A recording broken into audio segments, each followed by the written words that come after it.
Coach, what type of play style of play does A&T play, and who are players for them to watch? They're quick, athletic. Um, we've got a big, strong guard. I think he was at Oklahoma State at one point that'll post you up.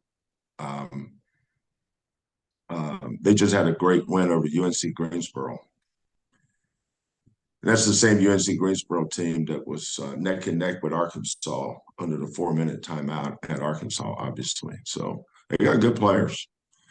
One of the things that I think media and fans are going to have to adjust to is that the transfer portal has taken away what you would think of as how games should go.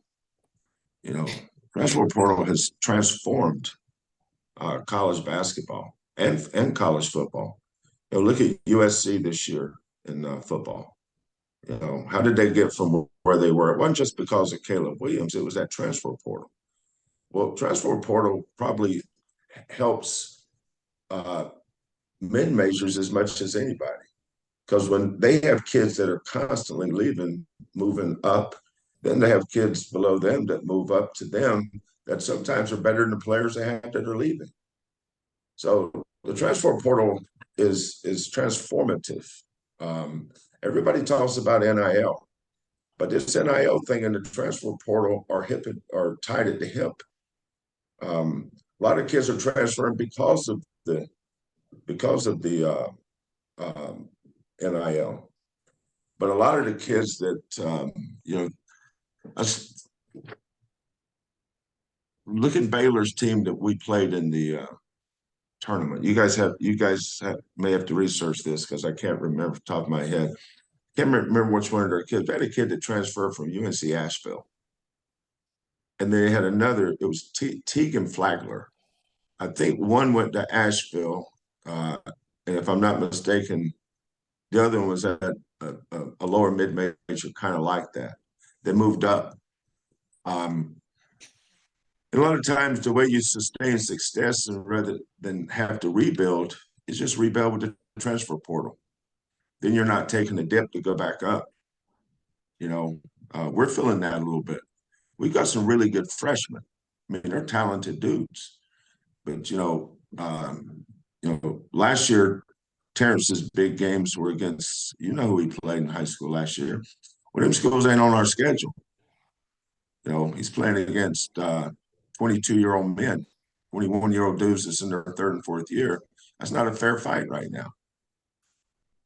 But as he develops and continues to work, there's no doubt this kid's going to be really good. Same with Jarris. I know Jarris played good Saturday.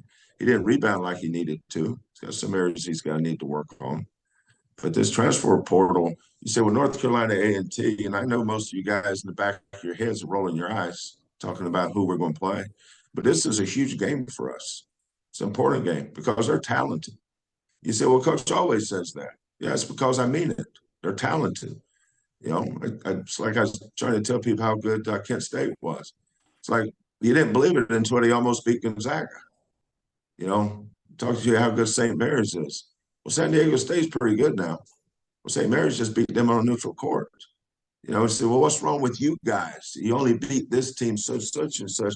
Well, maybe there's nothing wrong with us. Maybe these other teams are that good. College basketball doesn't have any great teams. There's no one great team.